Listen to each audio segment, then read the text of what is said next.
Pronto, esta história baseia-se realmente na vida deste personagem, que para mim já passou a ser um personagem, que é o... Não é isto. Tá, que é o avô capitão do seu nome, Manuel Pereira Roque. Mas vamos situar a história. Portanto, a história, vocês já deram as invasões francesas, certo? Então, pronto.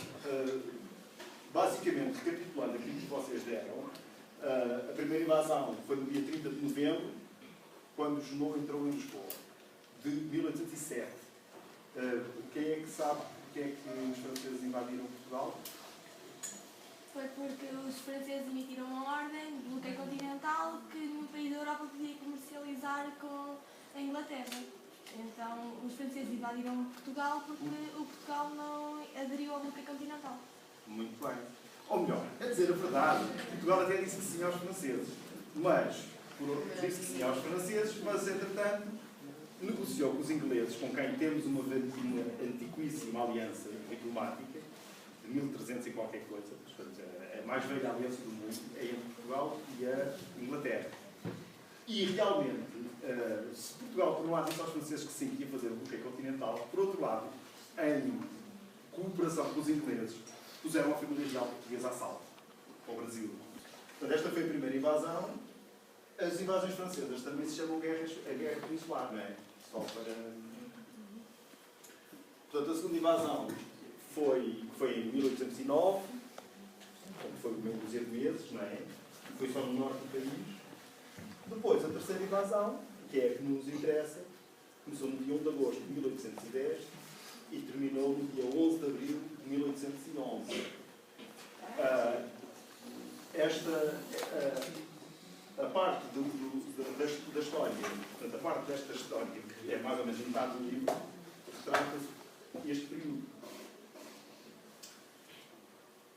Vamos então ver aqui rapidamente o contexto em que as coisas se passam. Portanto, tinha havido a Batalha do Bussaco, os franceses vinham do norte, tinha havido a Batalha do Bussaco, e o Wellington, que era o general inglês que estava cá a apoiar as nossas tropas, e ele próprio tinha tropas e havia mercenários de uma série de países, mandou construir secretamente as linhas de torres.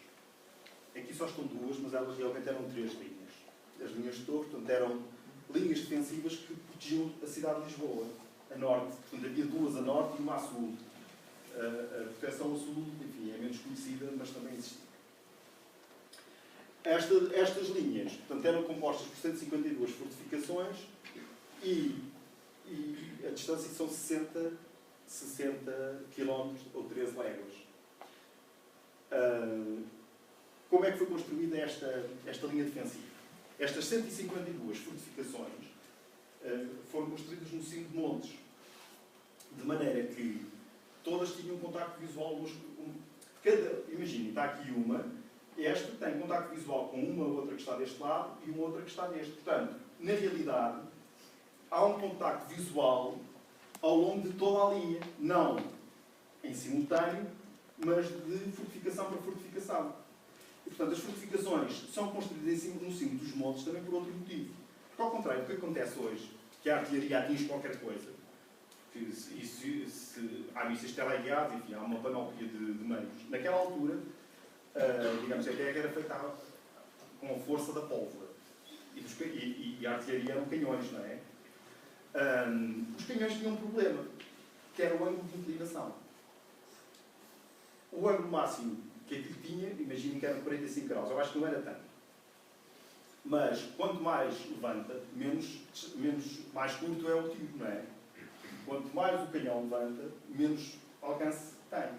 Acontece que o próprio canhão, quando levanta, enfim, a própria construção do canhão não lhe permite criar grandes ângulos de abertura. Então, a construção das fortificações no cimo dos montes fazia com que os canhões que estão em baixo, não tivessem alcance, não tivessem abertura para chegar lá acima. Se eles pusessem, enfim, se arranjassem forma do canhão chegar lá acima, ficava com um ângulo muito elevado e não tinha força para disparar a munição lá para cima. Portanto, estas fortificações estavam a salvo da artilharia inimiga, naturalmente. Porque as próprias fortificações, elas próprias, tinham canhões. E esses canhões protegiam-se uns aos outros.